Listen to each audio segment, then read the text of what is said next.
ಗುತ್ತಿಗೆದಾರ ಸಂತೋಷ್ ಪಾಟೀಲ್ ಆತ್ಮಹತ್ಯೆಗೆ ಸಂಬಂಧಿಸಿದಂತೆ ಸರ್ಕಾರ ತನಿಖೆಯನ್ನ ಮಾಡುತ್ತಿದ್ದು ತಪ್ಪಿತಸ್ಥರ ವಿರುದ್ಧ ಪಕ್ಷ ಮತ್ತು ಸರ್ಕಾರ ನಿರ್ದಾಕ್ಷಿಣ್ಯ ಕ್ರಮ ಕೈಗೊಳ್ಳಲಿದೆ ಎಂದು ಬಿಜೆಪಿ ರಾಜ್ಯಾಧ್ಯಕ್ಷ ಸಂಸದ ನಳಿನ್ ಕುಮಾರ್ ಕಟೀಲ್ ಹೇಳಿದರು.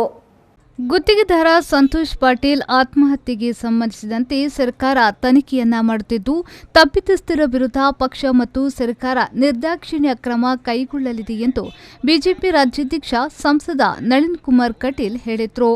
ಆತ್ಮಹತ್ಯೆ ಮಾಡಿದವರದ್ದು ವಾಟ್ಸಪ್ ಸಂದೇಶವೇ ಹೊರತು ಡೆತ್ ನೋಟ್ ಅಲ್ಲ.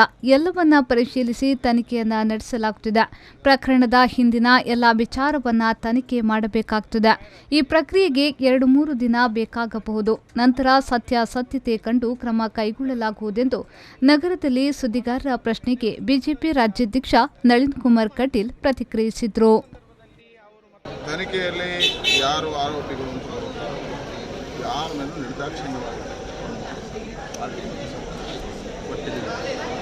ಒಂದು ನಿಷ್ಪಕ್ಷಪಾತವಾಗಿ ತನಿಖೆ ಆಗಬೇಕಾದ್ರೆ ಮತ್ತೆಲ್ಲ ಪ್ರಭಾವಿ ಮಂತ್ರಿಗಳು ಅವ್ರ ಮೇಲೆ ಆರೋಪ ಇರಬೇಕಾದ್ರೆ ಯಾವ ರೀತಿಯಿಂದ ಆರೋಪವನ್ನು ಇವತ್ತು ಕಾಂಗ್ರೆಸ್ ಆಗಿದೆ. ಅದರ ಇಡೀ ಹಿಂದಿನ ಘಟನೆಗಳನ್ನು ನೋಡಬೇಕಾಗುತ್ತೆ. 2-3 ದಿನಗಳ ಕಾಲ ಅದೆಲ್ಲವನ್ನು ಗಮನಿಸಿಕೊಂಡು ಮುಂದಕ್ಕೆ ಯೋಚನೆ ಮಾಡಿ.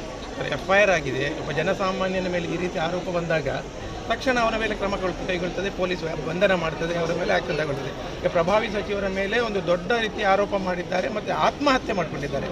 ಈ ಸಂದರ್ಭದಲ್ಲಿ ಅವರು ಮತ್ತೆ ಕೂಡ ನಾನು ರಾಜೀನಾಮೆ ಕೊಡೋದಿಲ್ಲ, ನೀವು ಹೇಳೋದು ಇನ್ನೂ 4 ದಿನ ಮತ್ತೆ ತನಿಖೆ ಆಗಬೇಕು ಅಂತ ಹೇಳೋದು ಎಷ್ಟು ಸರಿ? ನೋಡಿ, ಇದೊಂದು ಪ್ರಕ್ರಿಯೆ. ಇವತ್ತು ವಾಟ್ಸಪ್ಪಲ್ಲಿ ಬಂದಿರತಕ್ಕಂಥ ಡೆತ್ ನೋಟ್ ಅಲ್ಲ. ಹಾಗೆ ಎಲ್ಲವನ್ನು ಪರಿಶೀಲನೆ ಮಾಡಿಕೊಂಡು ತನಿಖೆಯನ್ನು ಮಾಡಿಕೊಂಡು ಅದರ ಹಿಂದೆ ಇರತಕ್ಕಂಥ ಸತ್ಯಾಸತ್ಯತೆಗಳು ಏನು ಅಂತ ಸರ್ಕಾರ ಮತ್ತು ಸರ್ಕಾರ ತೀರ್ಮಾನ ತಗೊಳ್ಳುತ್ತದೆ. ಧನ್ಯವಾದ.